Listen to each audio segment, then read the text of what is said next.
of us who can do without having a taste of one or two of these. Okay. Which one would you not do without? No, I wouldn't tell you. I wouldn't tell you. Okay, Fura de Nono is coming to my head right now. That's it. That's it. Fura de Nono. That's the cholera outbreak out there. On everybody to be cautious. Yes, we hope that you eat that strong of certain food item, whatever it is, too well to clear. This is not the time to say I'm craving this. Some people say that I'm craving for rice beside the. So let's go. Picture. Page 5. Picture. Lagos. That's on page 5. Full details. How that fire outbreak.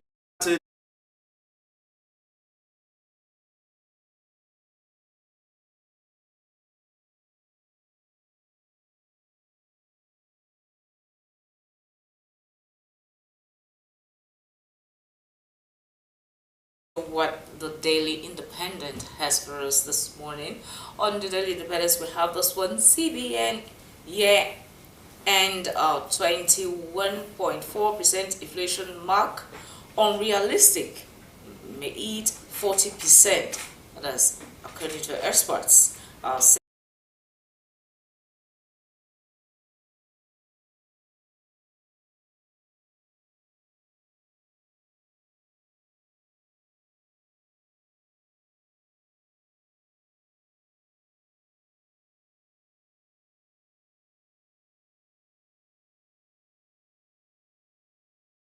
So that Nigerians can feed well.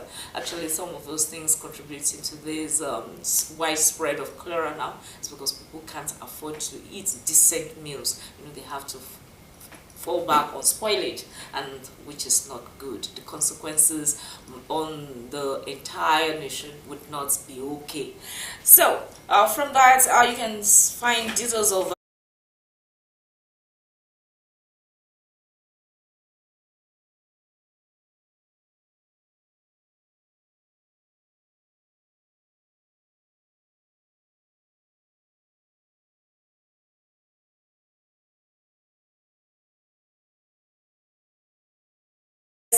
they are being insincere and unpatriotic, but the system that ought to have blocked their salary, people responsible for that didn't do so. In fact, they should lose their job if possible. But Shade, is there a possibility that some of these people are working remotely? Remote what? In Nigeria? Okay. Let's go ahead. Most unlikely. Most unlikely. So let's hope that these loopholes will be blocked, and those of us working and present at least could have a decent earning so that the federal government will be able to afford to take on for us those that are working. All right. NDC set to deliver gas revolution with OB3 gas pipeline project. Find details of that on page 7 of the Daily Independent. FGC's National Gold Purchase Program boosting reserves and Naira value. Find that on page 6 of the Daily Independent as well. And we have this one: 121.767 trillion Naira debt. Sarah asks World Bank panel to probe loan and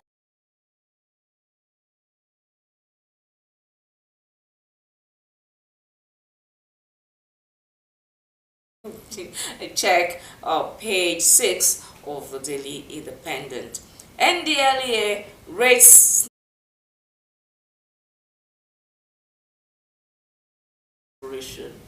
to do evil. All right, you find on page 6 of the Daily Independent as well. Rivers crisis, seems the last is not heard of it yet. Local government chairman embattled lawmakers planning mayhem, according to Algon. You also find that on page 6 of the Daily Independent. Page 6 of the Daily Independent is loaded this morning with some stories, so check it please. And finally, from the Daily Independent, we have this one: Zamfara moves to swell number of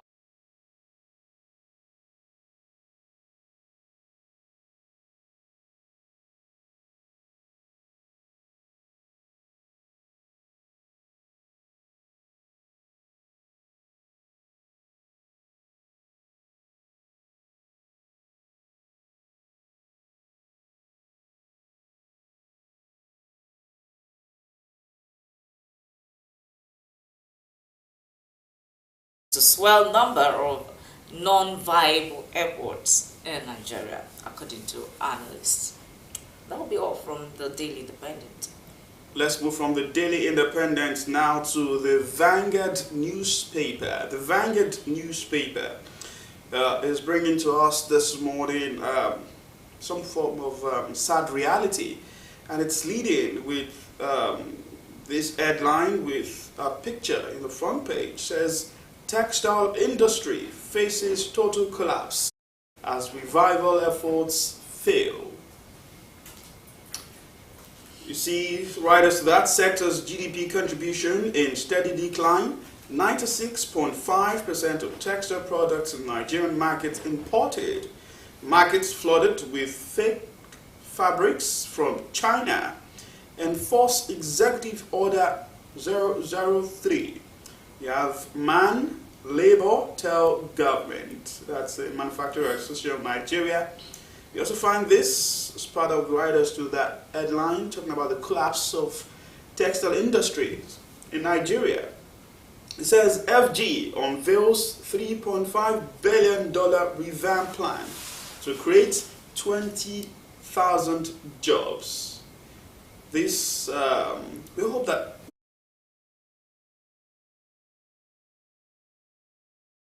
to turn things around in that industry, but this is one industry that many Nigerians in time past are usually very proud of. We had one in Ekiti State. Yes. The number of people that work in some of this industry when they were really functional, and this is some of the things that draw citizens, attract citizens to have real endearment to their country, because they say, look at this, we have this here, it's working, we're producing this, it's also doing fantastically well, we can even export outside Nigeria.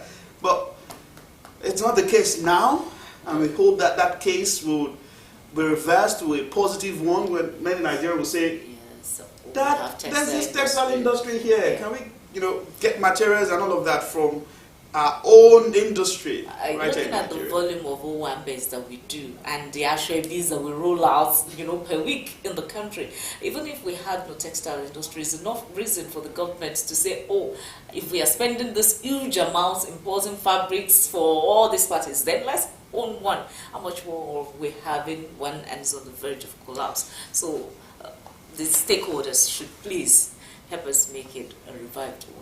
Okay, while that alarm bell is yet to stop, someone else is also ringing the alarm somewhere, also in the Vanguard newspaper. And it says, Dangote accuses IOCs of plotting failure of its refinery. We're yet to come up with our own, working properly as a country. This is a private-owned refinery, and the man is already coming out to say, look, there are some persons, some group trying to sabotage the proper functioning of this refinery. We hope that the federal government can take a look into that, because it's also a pride to the country. You say you have the largest refinery in blah, blah, blah, Africa and all of that. So Dangote accuses IOCs of plotting failure of its refinery. How can the government step in to see that does not, happen in terms of eventually failing? Because jobs have also been created in that sector. It just wasn't. And people already have been clinging to livelihood from that refinery. So if it fails, how many thousands of Nigerians would have failed in a way? Numerous. Okay, so let's take the conversation further. Nigerian pilgrim in Saudi Arabia. That's coming from the governor of Niger State, Governor Bago. That's on page 6 of the Vanguard newspaper. You also find more detail. Worshippers recount ordeal as fire God's Christ Embassy's headquarters. And it happened on a Sunday. So you imagine, there was no imagine the number of worshippers who will be on ground at that time. You also find labor to governor on minimum wage. Rescue Nigeria from state of resentment, misery. You find that also in the Vanguard newspaper for this morning. You find more when you grab a copy of the Vanguard today. Alright, from the Vanguard, let's check the New Telegraph. On the New Telegraph this morning, we have this one. COT, bank customers lament volors, deductions, sharp practices. Actually, it's I mean, why do we keep money in banks where you can just wake up and receive alerts for a payment you never made or a purchase you never made? That is even if you receive the alert, because some say it's until you get to the bank then or receive your bank statement, then you see that some thousands of millions of naira have been taken away from your account. Then why do we have the accounts in the first place? So please, this is a serious issue that needs to be looked into. We can't afford to keep our monies in the bank and still lose it at the same time. And you find details of that anyway on page 2 of the New Telegraph this morning. And so on the New Telegraph is this one: we're yet to establish major costs, says Lagos state government. They're yet to ascertain the cause of cholera outbreak. You'll find details of that on page 6 of the New Telegraph. Touting, begging at airports ruin country's image, minister says. Touting, begging at airports ruin country's image, minister says. Minister, do something about that. Find details of that on page 2 of the New Telegraph. 1 year after, Tinubu's campaigners still await rewards. Find details of that on page 9 of the New Telegraph. What's supposed to be the reward? patronage. Patronage of good governance? Well, check details on page 9 of the New Telegraph for this morning. Nasarawa Palace. Kano government issues quick notice to Bayero. The Kano Emirate tussle still on, and we hope the end to this crisis, is in sight soon. Because last week we read the court saying Bayero remains the emir of Kano. Now the Kano government is not accepting that. So see how it goes. Check page 26 of the New Telegraph for details of the story. Nigeria on verge of bankruptcy, Akinyemi. All right, that's to the story. Says processed in Kenya, warning to warn Nigerian leaders. 121.67 trillion naira debts. World Bank loans failed to impact Nigerians, according to Sarah. Find details of this on pages 5 and 28 of the New Telegraph for this morning. All right, let's move from the New Telegraph this morning to the Leadership. The Leadership newspaper is also here with us this morning, and of course giving us updates from the security front. That's the fight against insecurity and of course happenings in that sector. It says bandits kill 7 persons in Katsina. You also find this one: bandits displace 600 villages, seize farmlands in Niger. But of course, the cost of living, that's the big one, the bold one in the front page of the Leadership. CSOs, experts demand pay rise for soldiers. That's on page 8 of the Leadership. It says NAS may intervene, says Senate spokesperson. FG already working on it. That's according to the Defense Headquarters. And there's a graphical representation of what it is. The salary of some soldiers at this time. We have it's between, according to what we have here in the Leadership newspaper, it says 52,000 naira to 57,000 naira. Salaries of some soldiers. You also see that soldiers engage in trade to survive, just to augment perhaps their salary. The soldiers forced into corruption.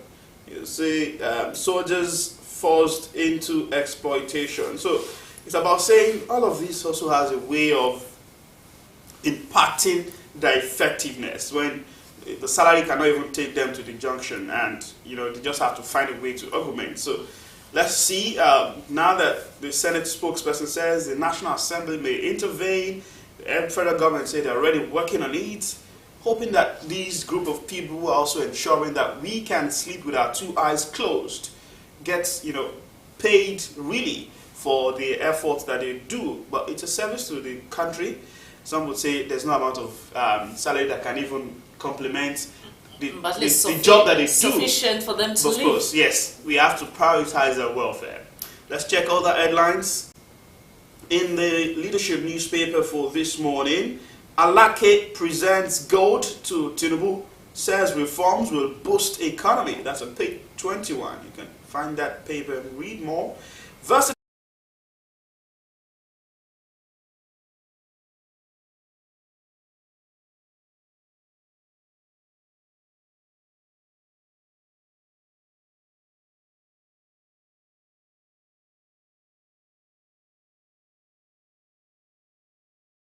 From the leadership, well, let's see what the Nigerian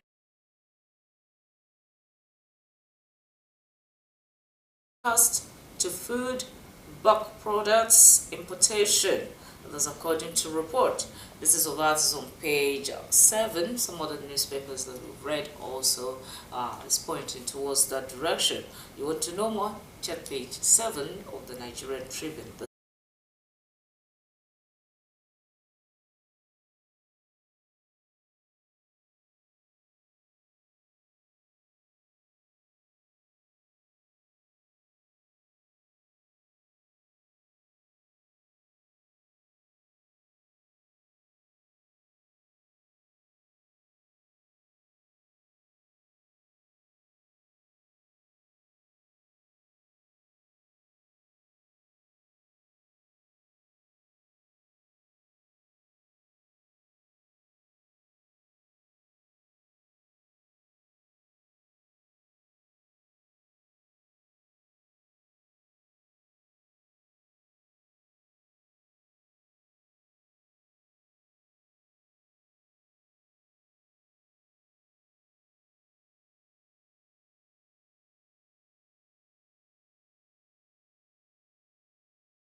Action has begun, so we hope to see the help us rid of touts and what have you. All right, that will be all from the Nigerian Tribune. All right, quickly let's close shop with the read from the world of sports. Sponge Sports Extra is what we have here this morning, and law in the front page of the Punch Sport Extra says winners and losers of what? That's the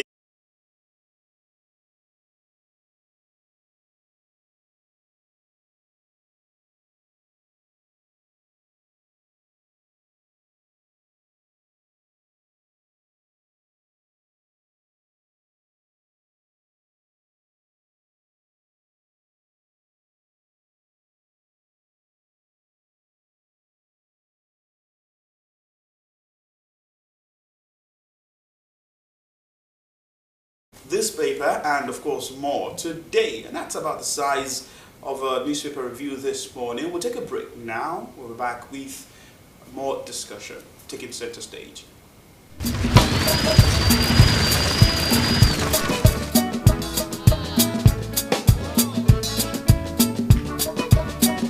As we are all aware, this is also the year for our governorship election. Expectedly, political activities will gain prominence as we march towards the election. However, let me implore all political parties, aspirants, and their followers to eschew violent conduct that can threaten the peace and tranquility of our state, and ensure that they follow strictly the guidelines issued by the electoral umpire. The election should be a contest of ideas and choices and not an opportunity to settle political scores or an excuse for calumny.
So much for rejoining us on the program this morning. AM today, it's that time of the season. The election cycle is upon us right here in Ondo State, and the government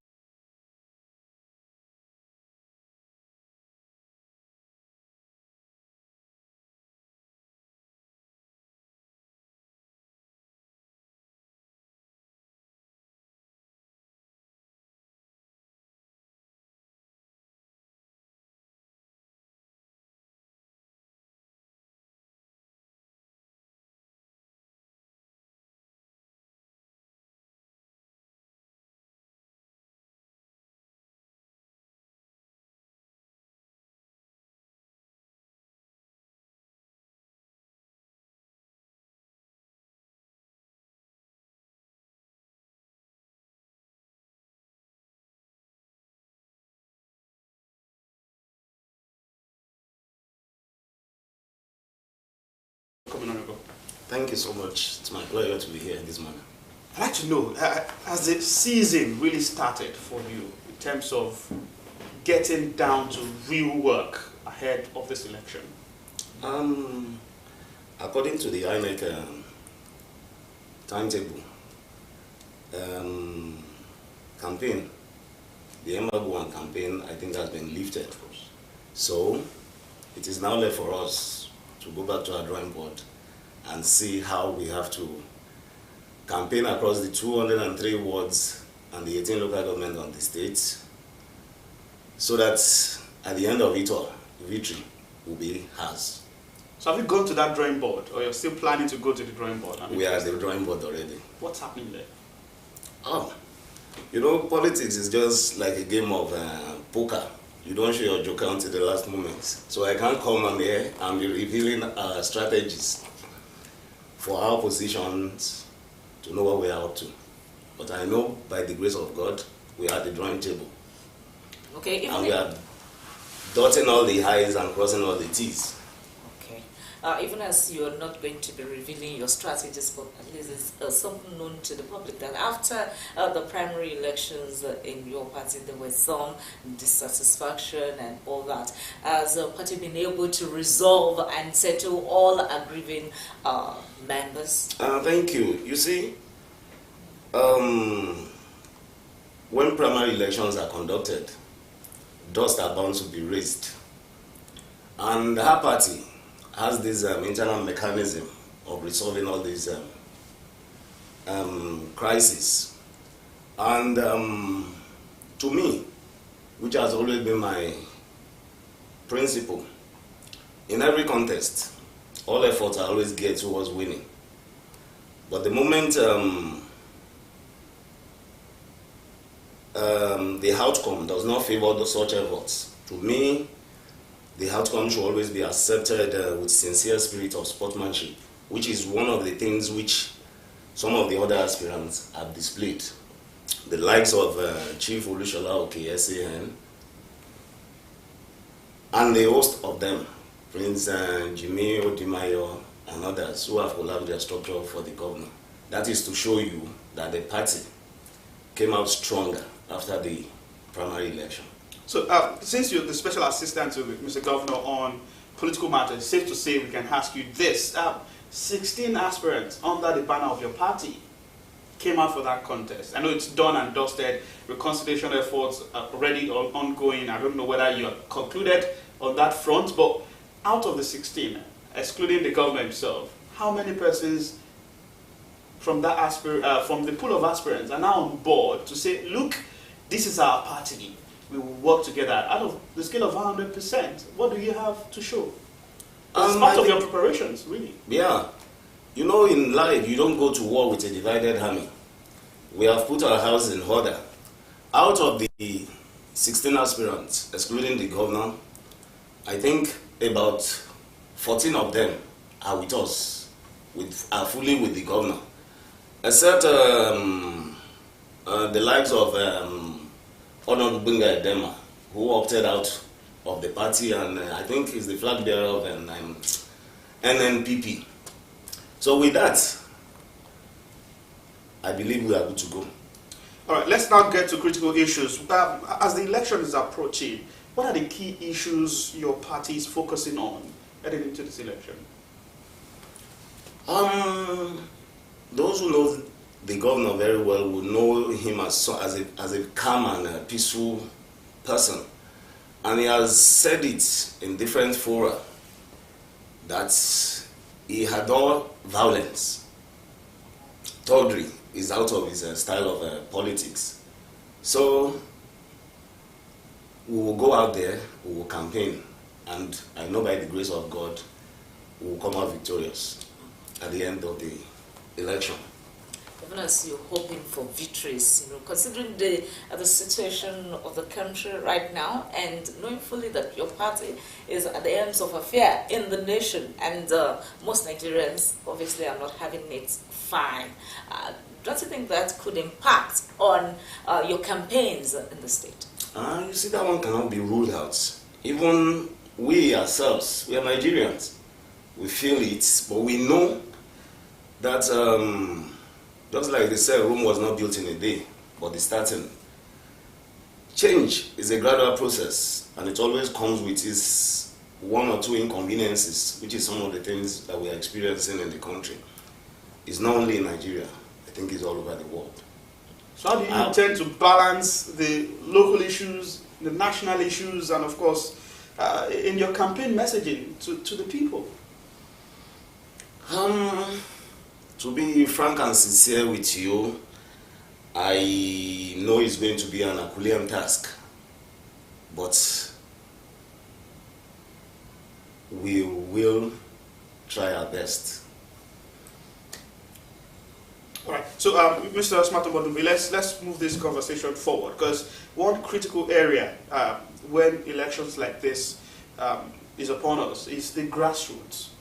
Really, how are you hoping to drive that message? You mentioned campaigning across the 203 wards of the state. I know even beyond the ward levels, perhaps there could be a need to go down to the unit and all of that. So how are you driving, what sort of message are you pushing to the people at the grassroots?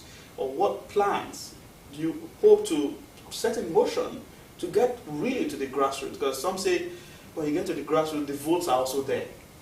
Yeah, all politics is local. Across the 3,933 polling units, we have people at the grassroots who are our foot soldiers. Because even in the Bible, Jesus has 12 disciples. Why did he have them? Because he cannot be everywhere at the same time. So at each of the polling units, every leader in the state has a polling unit. So all of us will have to go back to the grassroots for us to convince our people, our members, to vote for us. So, the issue of incumbency, your principal is currently the governor and is seeking to also govern the state in the next 4 years. And when we have conversations around elections in Nigeria, there's always a factor that says, incumbency plays a role in terms of what could be done and what should not be done. I take, for instance, we have campaigners, civil society organizations now who are already speaking to say, look, INEC itself has already spoken a few days ago, says there has to be a level playing ground. There has to be equal access to venues or for political parties to campaign in terms of erecting their billboards, in terms of getting venues to campaign, in terms of going about peacefully. What's the commitment from your quarter? Because you are currently on that seat, and there's an issue about conversation around the use of state resources.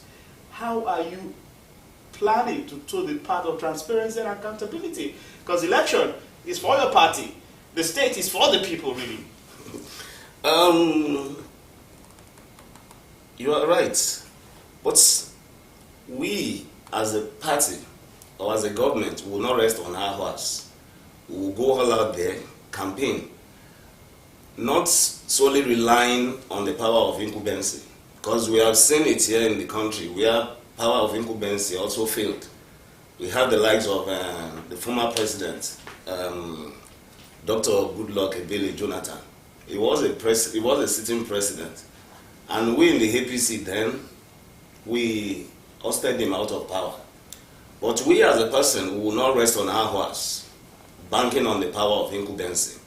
In terms of a level playing ground, when we get to that bridge, we'll know how to cross it. So if you don't bank, okay, what are you banking on really? What are you banking on in your campaigns and in your pursuit of winning these elections? What are Is the acceptability? What's the assurance you have? The assurance I have is in the Almighty God. Because my principal, the His Excellency, Honorable Lucky Orimisan Ayedatiwa, is a man destined by God, and I know that that luck will speak for him in the coming election. Apart from banking on God, what other things do you think probably he's done or are factors that people will consider to say, let this man continue?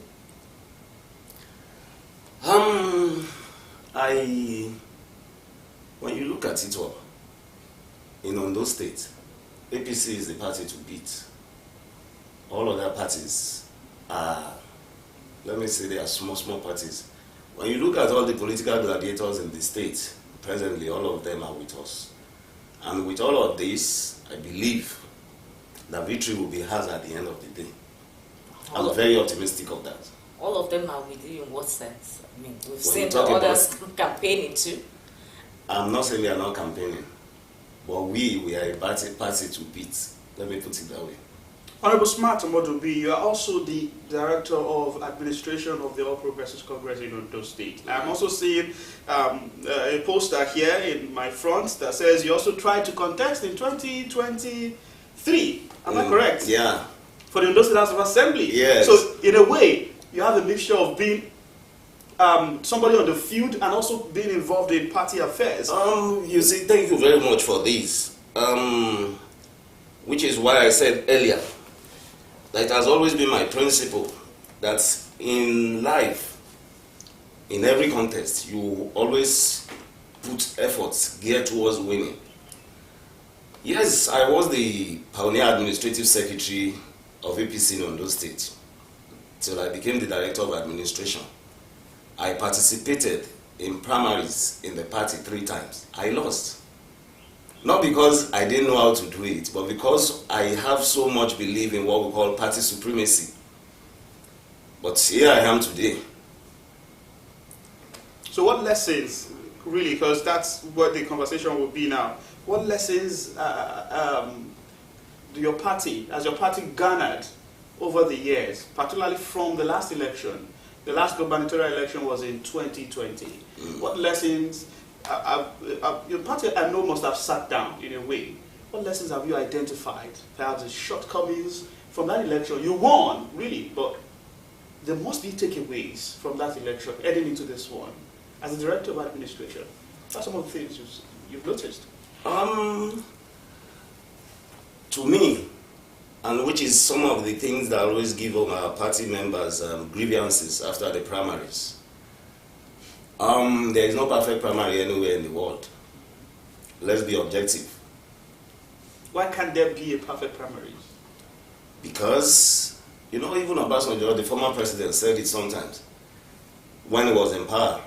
He said that even if Jesus comes to conduct election in Nigerians, the Nigerians will still grumble.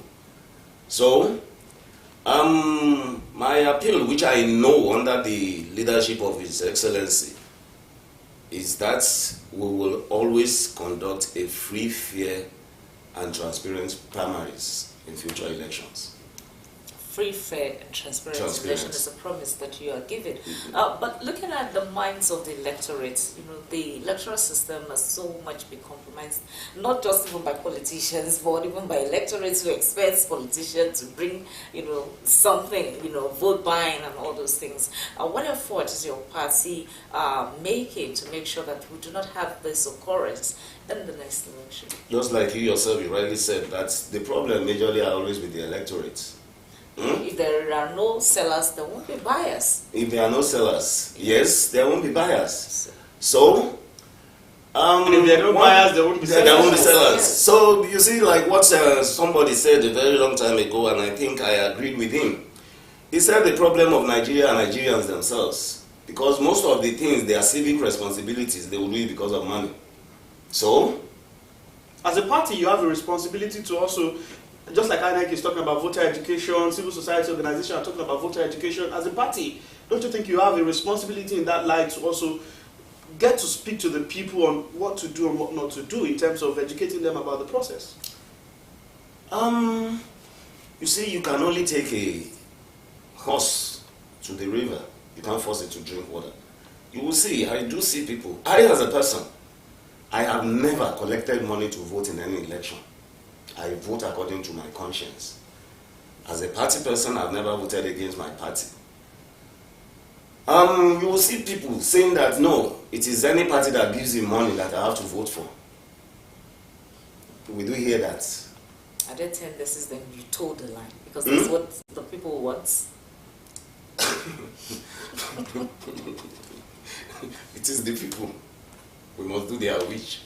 Okay, so Honorable Omodobi, now let's to this conversation that so many political watchers have also been having in the last few days after the closure of the nomination of candidates to INEC and all of that ended, now into the campaign season. Someone say, how politically correct is the choice of running mates for the APC candidates? That's your principle.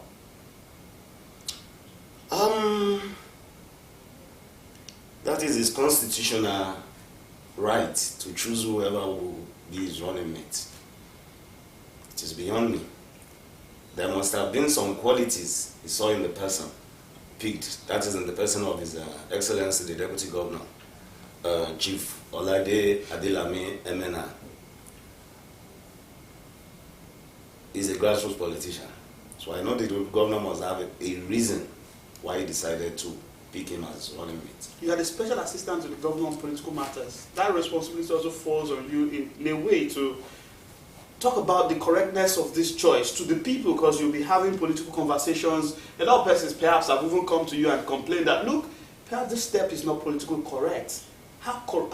When you take a look at the politics of this choice, what does the candidate stand to gain from making this choice going forward, heading into that election? Picking is, like I said, picking his running mate is his prerogative power. It's his prerogative power, but for you, your office is basically about political matters. Yes. How correct is this? Will this win you more votes or what?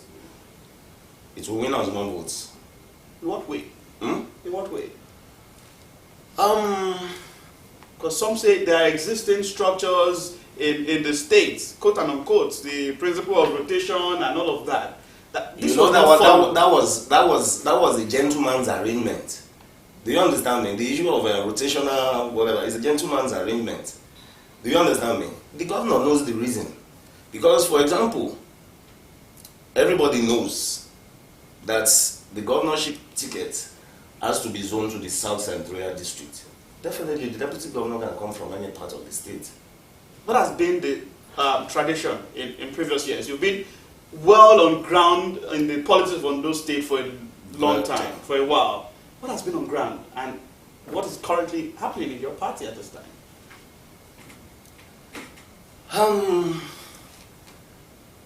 Like I said earlier, the governor has his reason for picking his running mate. That is beyond outside my duty and office. Have you asked the governor, as they say on political matters, Mr. Governor, no, we chose this. How do we get to convince people who are aggrieved about this matter? Or there are no people who are aggrieved? No, nobody's aggrieved. No. Is that what you're saying? Yes. Because you also understand the conversation that is going on at this time. That a lot of questions around where is Akure in the calculation of the APC heading into this election. We've seen your party perhaps getting support from this part of town. And a lot of persons are concerned for your party to be towing these roads that it appears you're not taking the interest of Akure into consideration. The interest of Akure is put into consideration. When you look at the other opposition parties too, how many of them picked an Akure indigene? We are not ruling it out. They have eminently qualified sons and daughters who can be deputy governor and governor. Recently, a few days ago, you will see that the leaders in Akure sat and met and resolved that they have to support this party, knowing fully well that after the tenure of the South Central District, the governorship ticket definitely is coming to the central. Is that a constitutional arrangement? So that's a gentleman's That's why I said it's a gentleman's arrangement. So tomorrow somebody can just come and break that gentleman's arrangement, isn't it? Yes. Mm, It's possible. Oh, okay. What effect would this really have on the polity going forward? Because this has been on since 1999. You look at the administration of Made Farati, you look at Olusegun Agagu, you look at Olusegun Mimiko, and subsequently Boluwarotimi Akeredolu. The pattern it has followed. What situation is this likely to? What way is this likely to affect the polity? In what sense? You talk about people not being aggrieved. I wouldn't know if you've really met with some persons who have expressed their displeasure over that choice. I have met with them. I know some of the complaint. But it's politics. How are you But you addressing think those it's complaints? inconsequential? I'm not ruling that one out. But we are talking to our people. We are talking to our people. All right, let's assume they're talking. Okay, let's agree. Let's say you're talking to the people and all that. But let's take it a little bit backwards. Besides the incumbency factor and federal support before Mr. Governor, what other factors do you think stands him out to having a whole page in this election? A lot. Yeah. A lot.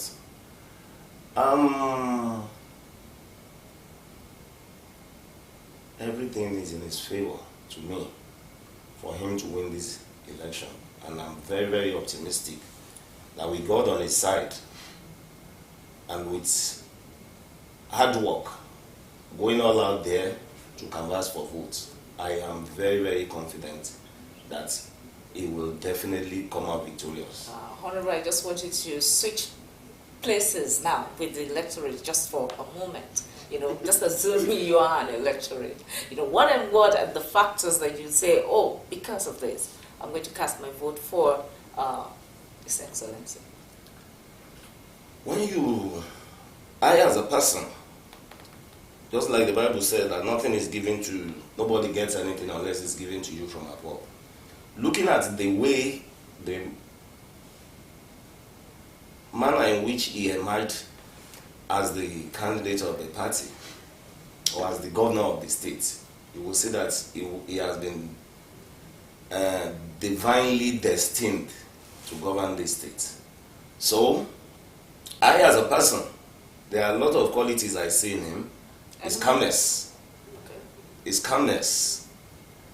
his brilliance, and having served as deputy governor, he has the experience to take this state to make it a signature of all eyes. Talking about experience now, one of his major contenders too had been deputy governor of the state.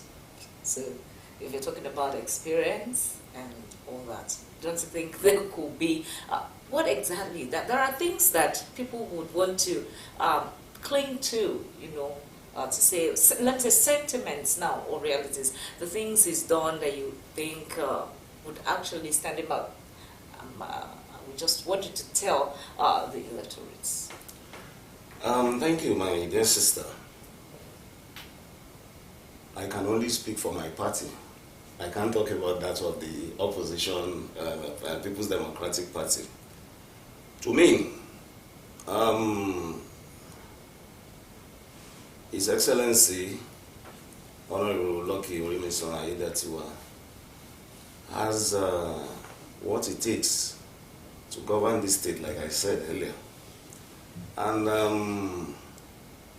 when you look at some of his activities since he assumed office, at least I get feedback from people.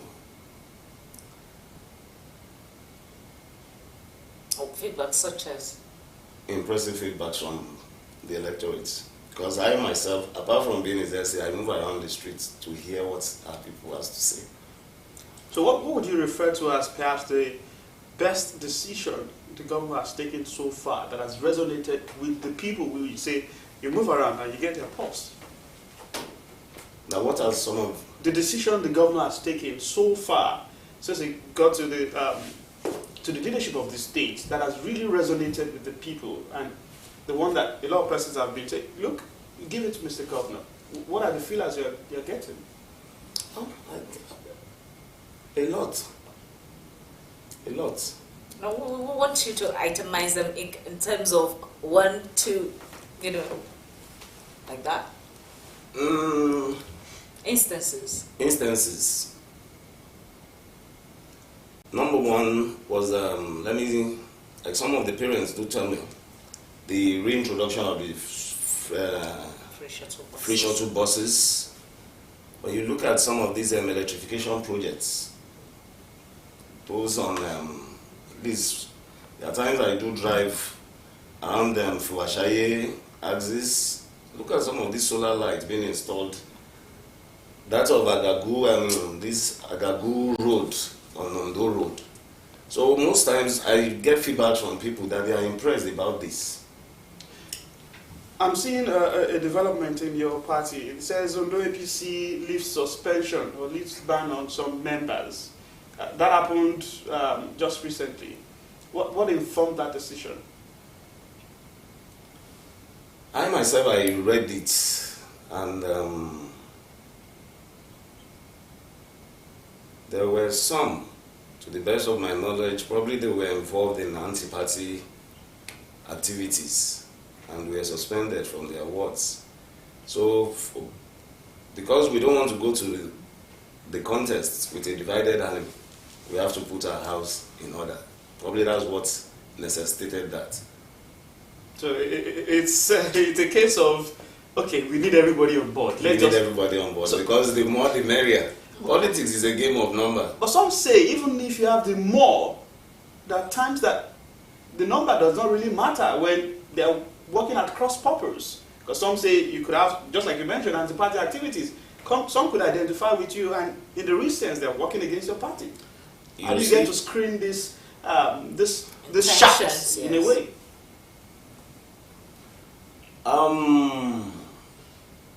One thing in Nigerian politics is that you will see people aligning with you in the surface, but underneath, they are working against you. We can't rule that one out in politics, because in every disciples, there is bound to be some Judas Iscariot. So, but before the election, I'm very, very sure we will put our house in order and come out victorious. All right, Honorable Smart Omod, would be good that you're confident in the ability of your party to put its house together and, of course, forge ahead in this election cycle. We've been seeing some form of endorsement in the media for your principal, for the candidate of the APC. What's the weight of this endorsement, really? Since some groups coming to say, yes, we are declaring the support. Recently, they said about 74 deregistered political parties came together and said, we are supporting you. What's the weight of some of these endorsements you're getting? And for all of the endorsement, as the insider working directly with Mr. Governor, how do you ensure that these people or these groups really get to work for your governor, for the party? Just like I said earlier, politics is a game of number. The more, the merrier. Most of these endorsements, virtually like those in the 74, the registered members. As a party administrator, I have known virtually all of them, because during their High Park election, we have interacted. And I know the political weight of some of them. With these endorsements, the Hausas are on our side. The Igbos in those states, they've come to endorse even the Ibira people. All of these put together will add more weight and more value to the election of Mr. Governor. Apart from this tribal organizations that are identifying with Mr. Governor, are there individuals, political bigwigs that are also collapsing the structure for Mr. Governor? A lot of them. Counts? A lot of them. And that is why I have to commend and appreciate Chief Olusola Okiesihen for being magnanimous in supporting the governor. And he himself has assured us that he will go all out there to campaign for him. And all the other leaders in the party and some of the aspirants have endorsed. These put together will make his jobs, will make the campaign simpler for us. Okay. They said that there's the most spacious room in the world is space for improvement, and there are places where you think there are needs for improvement, for you to tidy some ends in order to get maximum result this time around. We are not leaving any stone unturned. We'll go all out there to ensure that we don't rest on our horse as far as this election is concerned. When it comes to the election, Mr. Smart Omodobi, the issue of financing is always big for the party, for the candidate. How is your party intending to finance this campaign, or perhaps your candidate intending to finance this election? Well, with my experience over the years, financing of election is not always an individual thing. You will see friends, associates, who will come out voluntarily, take these widow's mites for your campaign. It happens. So, and I will not say that the governor is relying on the state treasury to finance his election. The feedbacks have been coming. I know the number of calls I received. As I was driving there, somebody still called me. A friend of mine called me from the United Kingdom recently. That's smart because of you. When the time for the election comes, I will want to donate for your principal. So with this, that's why I said financing election is not an individual thing. You will see people coming behind the scene to say, take this. I want to support you. Have you started getting some of those supports now? Definitely. How huge have they been? How huge have they been? I can't come here and telling you all of this, but right now I see people coming, donating caps, vests. Some have been calling me smart. I'm branding a boss already. I want to donate for the campaign of Mr. Governor. So all of these people always think that it is because he's the incumbent governor that he has access to state funds. It's not like that. You will see voluntary donors who are willing and are ready to partner with us in terms of financing this election. So what are we likely to see as we wind down this conversation, Mr. Smart and Modobi, in the coming days? It's election campaign season already. What are we likely to see from the All Progressives Congress and from the candidate himself going forward? Will they be making appointments? Will there be rollout of committees and all of that? What are we Definitely, committees will definitely be put in place because these committees are always saddled with different assignments. You have the media committee, those who always come to some of these radio stations and TV stations to propagate the gospel of Mr. Governor. And also you have mobilization committees, you have finance committees, and all other committees will also definitely some be of these things be made in the next few weeks. All right. Thank you so much, Honorable Smart Omodunvi, Special Assistant to Governor Aiyedatiwa on political matters, also the Director of Administration for the APC in Ondo State. We sincerely appreciate you for coming on the program. Thank you so much, my player. I wish you all the best in the task heading into the November 16 governorship election, because you have a whole lot in your hands. I know. All right. So with God, I know you will give me the strength. All right. Let's take a break now. We'll be back with more in terms of discussions that will be taking center stage right here with us. Thank you. Join us again.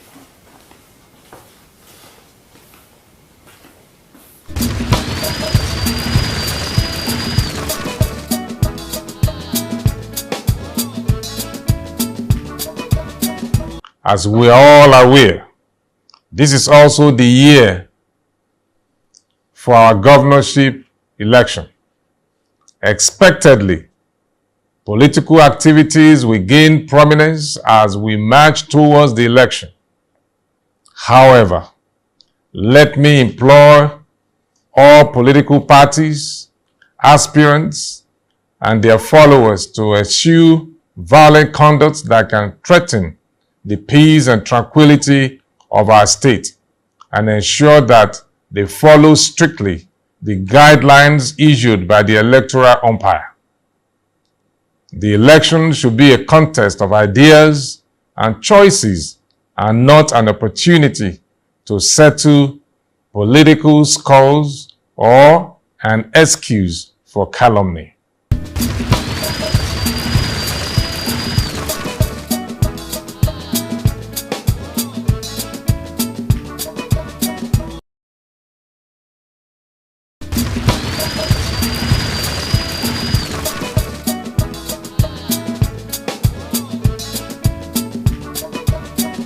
As we are all aware, this is also the year for our governorship election. Expectedly, political activities will gain prominence as we march towards the election. However, let me implore all political parties, aspirants, and their followers to eschew violent conduct that can threaten the peace and tranquility of our state and ensure that they follow strictly the guidelines issued by the electoral umpire. The election should be a contest of ideas and choices and not an opportunity to settle political scores or an excuse for calumny.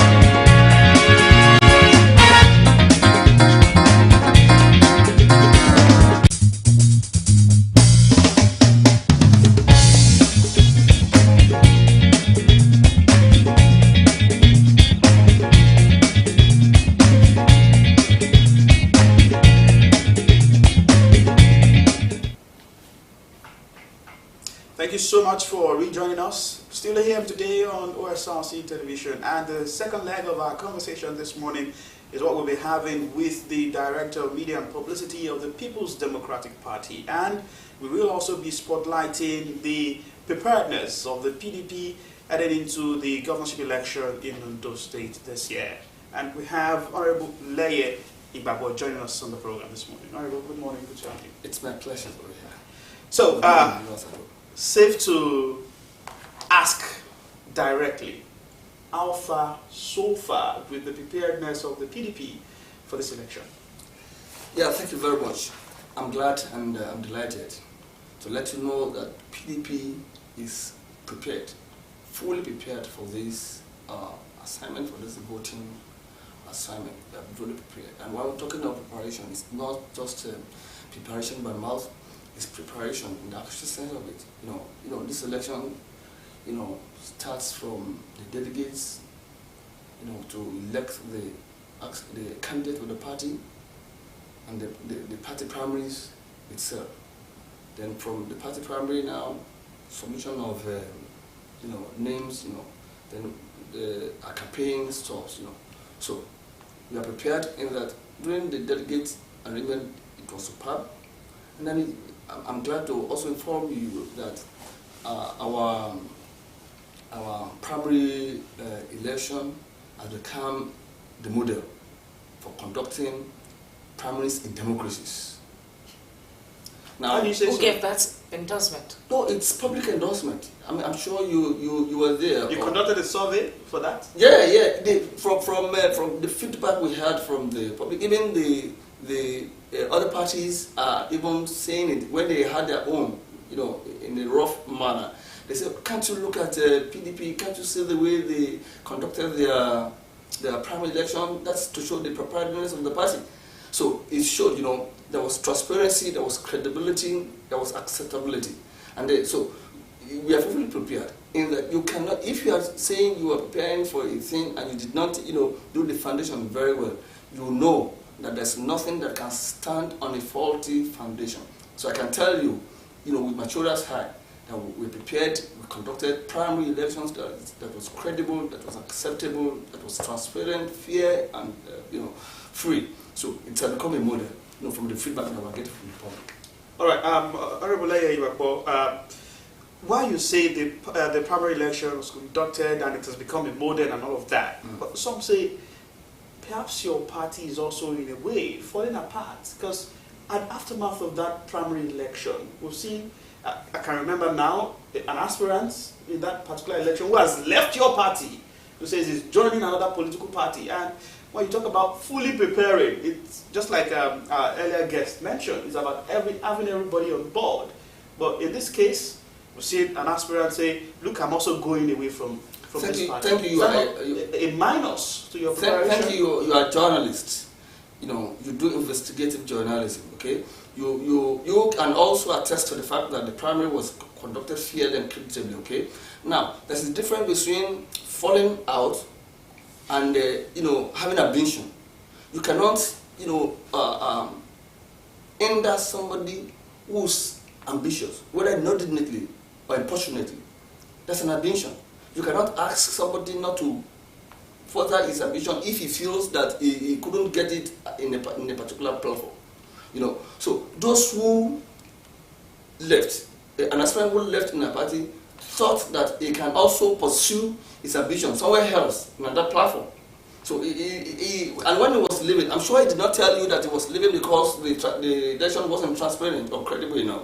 He said he was leaving because he believed that he could win election, and since that he couldn't get it on that platform, then he's going further, to see whether he could also get it from another platform. And that's no crap about that. Did your party try to convince him to stay? No. Get me right. I'm talking of ambition here. Yes, except, and I need feedback from you too, if you think that the primary election was not transparent, because that is the basis. If you do what you are supposed to do, as an administration, as an individual, then you leave the rest for God. Okay? So what I'm trying to say is that when he was leaving, he didn't say that he was leaving because the election was not transparent or was faulty or defective. He was leaving because he felt that he could also pursue his ambition somewhere else. And there's no crime about it. You cannot ask the person not to go. I'm not asking whether or not. Yes, we tried. When he said he wanted to go, yes, we tried. Why will do that? We tried to tell him, look, if you don't make it this time around, you can as well make it some other time. Tomorrow is another time. Why don't we let's stay together now and see that we, get this state from ineptitude and all of that, Well, he said he wanted to go, and we wished him best of luck. You cannot compare it with a platform who did not conduct election, whose aspirants, were furious about it, and because of political, my party is my party, and all of that, they were, for some reasons best known to them. They say, okay, let's bore it. They bore the shame stoically, with equanimity. And you can see in their faces. I'm sure you also note that some of those who are even agreed that let's do the party together. Some of them have also dissociated themselves from such a agreement. No, they were not part of it. We cannot support illegality.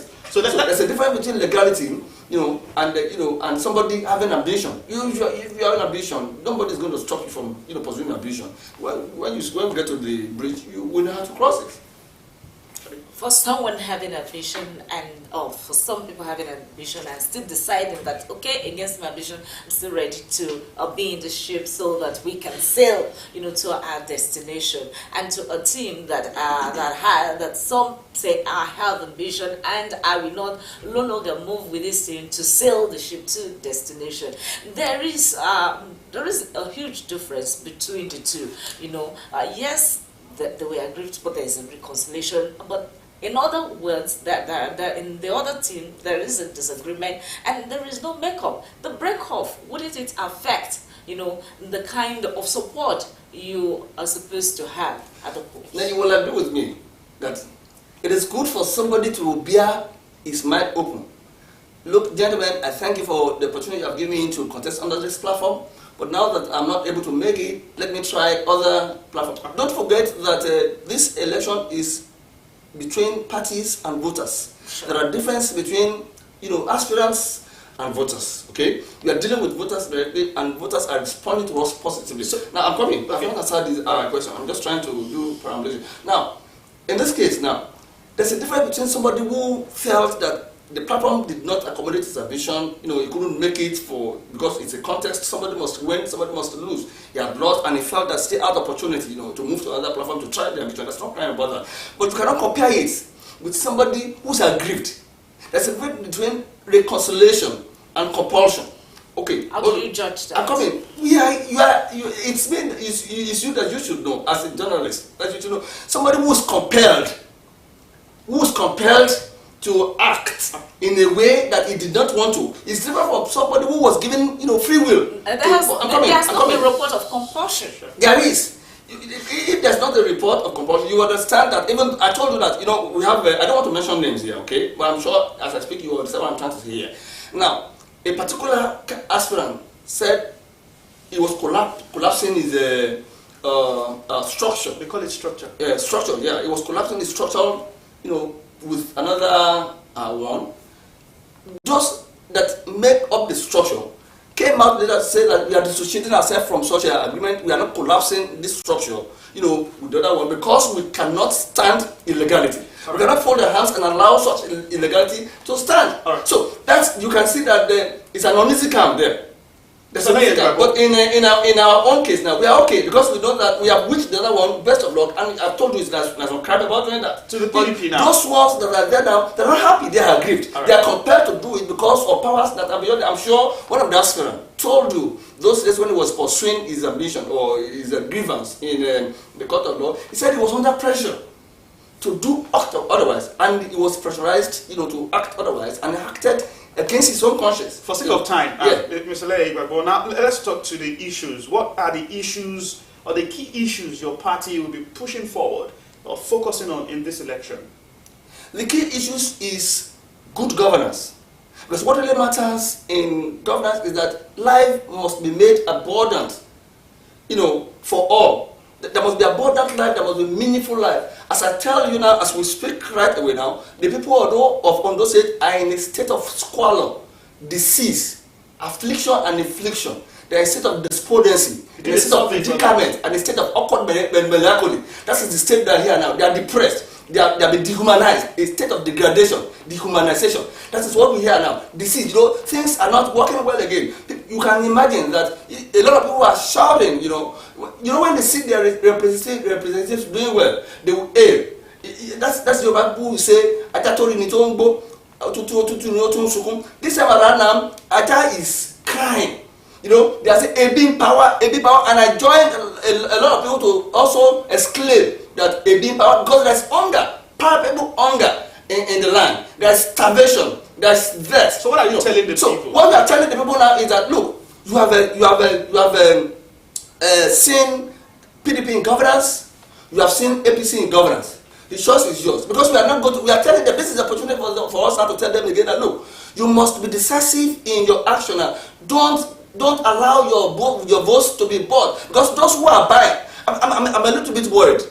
Why somebody will have to pay, when he wants to serve.